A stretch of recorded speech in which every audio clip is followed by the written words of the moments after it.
What's up, soldiers? Chris here, CaribbeanPod.com. Meat Free Monday. We are doing garlic scape pesto. Not Caribbean, but I'm telling you, man, there's no excuse for delicious, and this is absolutely delicious. Stay tuned. You're gonna want to check this one out. It's a beautiful summer's morning. It's about 28 degrees Celsius. It's supposed to become very hot today. So the first thing we need these little clippers, and it's a one-man crew kind of thing. That's my time. But this is the garlic here, and I'll briefly tell you guys about garlic. And the top part, which is this part here, that's called a scape. But what I did was, back in the fall, so late October, early November, you would plant the garlic, and then first thing in the spring it would come up. Then about a month later, no, about 3 weeks later, it will start having these scapes, and this is it here. This is the flowers. But what happens is you need to trim that back, and I'm just going to cut it right here. And I'll quickly show you guys what we got. I do apologize. It's a one-man show, as I said. This is the scape here, and this is what we're going to be using to make that pesto today. If we leave these on the garlic plant, most of the energy will go into blooming this flower that you're seeing there, and the garlic will be tiny. So the trick is to cut these back, and we're going to put them to use. There's a little harvest. So these are all the tops or the scapes of the garlic, as I was saying earlier there. Let's go inside now and rock that recipe. To add another little flavor, and you know, basil is a classic ingredient when it comes to pesto. What I'm going to do is, since my basil is starting to go to flowers and seed, I'm going to cut all the tops off, and I'm going to use this nice fresh basil as part of the pesto as well. Now, this is not necessary because it's a garlic scape pesto that we're doing, but if you have some basil, toss it in there. You're going to add a wicked flavor, man. Medium flame, dry pan, and I'm going to toast my walnuts. Now, you can use whatever nuts you like. If you like raw cashews, and these are raw walnuts. If you wanted to use pine nuts, which is a classic nut to be using in pesto, man cannot afford pine nuts at this point, so we're using walnuts. We're just going to dry toast these, and that's going to bring out all the oils and flavors and aromas and everything, and allow this pesto to really shine. Yeah, flip them over every couple minutes or so, maybe 4 minutes, and we're good. 5 minutes later, I'm just going to turn off the stove, and let's prep the other ingredients. The scapes are all washed now, so I'm just going to show you guys. All we're going to do is, I'm going to get rid of these. It's very tough. I'm going to get rid of the tough bottoms. Did I just say bottoms? Oh my word. That's very... Anyhow, let me go there. We're just going to give everything a rough chop, yeah? But the top bottom, you want to bounce a coin off that. Anyhow, no, you're trying to do that. You're trying to get rid of them. This is a tough piece here. Just giving it a rough chop just to make flowers and everything. We are discriminating out here, this rounds. And you know, ladies and gentlemen, this is not a Caribbean recipe. You don't find pesto being made in the Caribbean except if it's a shadow belly pesto. I've shared that recipe with you all already.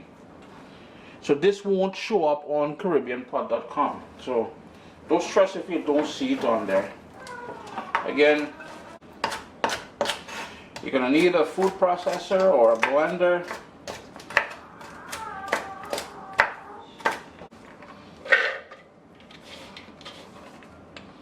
Into the food processor. And I'll quickly show you what we're doing with the basil leaves. We're just going to pick the leaves off the stem. We don't want the flowers. We're just going to toss that in there like so. Full list of ingredients will be listed down below, so don't sweat it. Uncle Chris sorting all you out. And if you don't grow garlic, as you just saw me growing in the backyard there, just head over to your local farmer's market or contact a farmer who grows garlic, and I'm sure he can hook you or she can hook you up with a nice bunch of garlic scapes. I have another recipe I'll be dropping in a week or so with these scapes, and it's going to be a roasted or grilled garlic scape salsa. So be sure to check that out. Summertime, you're hosting people and you want a nice salsa with your corn chips or your plantain chips. Yeah, actually, you know what?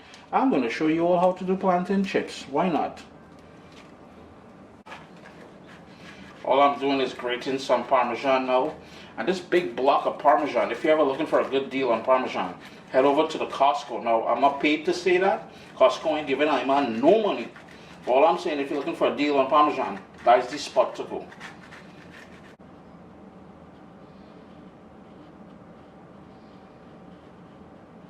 Just gonna add all that Parmesan into the same food processor.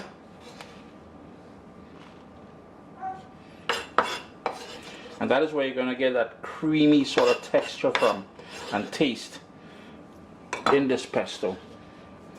And while I have a mess going on the board here, those toasted walnuts, just give that a rough chop. And remember, like I said, if you wanted to use pine nuts, if you wanted to use cashew nuts, but the key is to give them that little toast in that dry frying pan there. I'm telling you, man, it is smelling awesome in here, boy.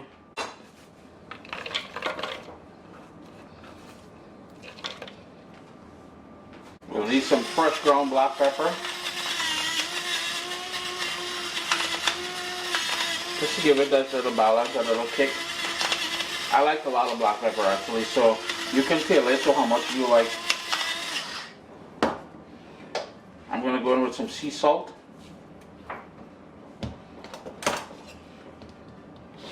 We need an acid in there, so that's going to come complements of a lemon, so the juice of one lemon.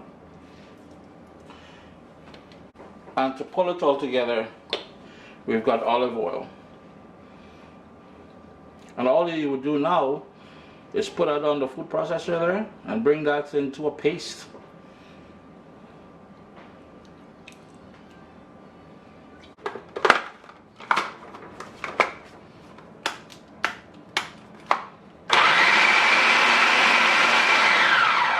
And basically you're in control as far as the texture of your pesto.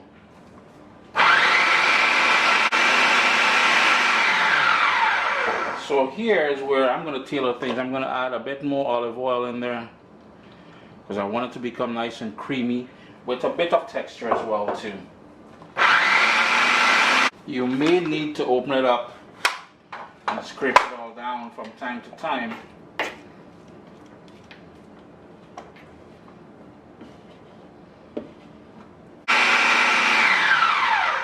And it's as simple as that. If you wanted to finish off here with just a tiny bit more lemon juice, adjust the salt to your own liking. And remember, at the end of the day, you're in control of the finished texture. Notice it has that creaminess, that bit of body to it. Chris here, CaribbeanPot.com.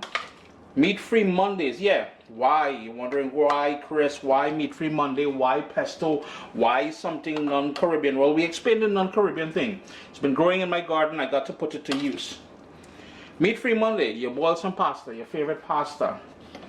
That is your pasta sauce. You toss that pasta in that garlicky, basil, Parmesan, pesto. You'll be thanking me. You, your family, everybody else. Here's what I'm going to do. I'm not using it today. To be truthful, I like this on steak. I'm going to put this in the fridge, in a bottle, clean container, in the fridge, and whenever I feel a little liking for a little garlic scape pesto, you know I'm dipping in there. Leave your comments below. Oh, by the way, July month of grilling is coming up. Leave a comment down below if you'd like to see a certain recipe done on the grill. Irie? Irie.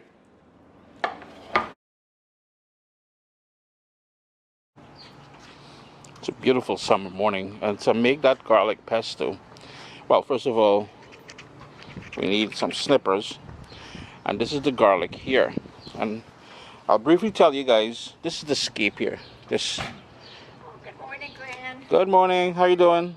Doing great. How are you? I'm good, thank you. Beautiful morning, but it's going. Oh,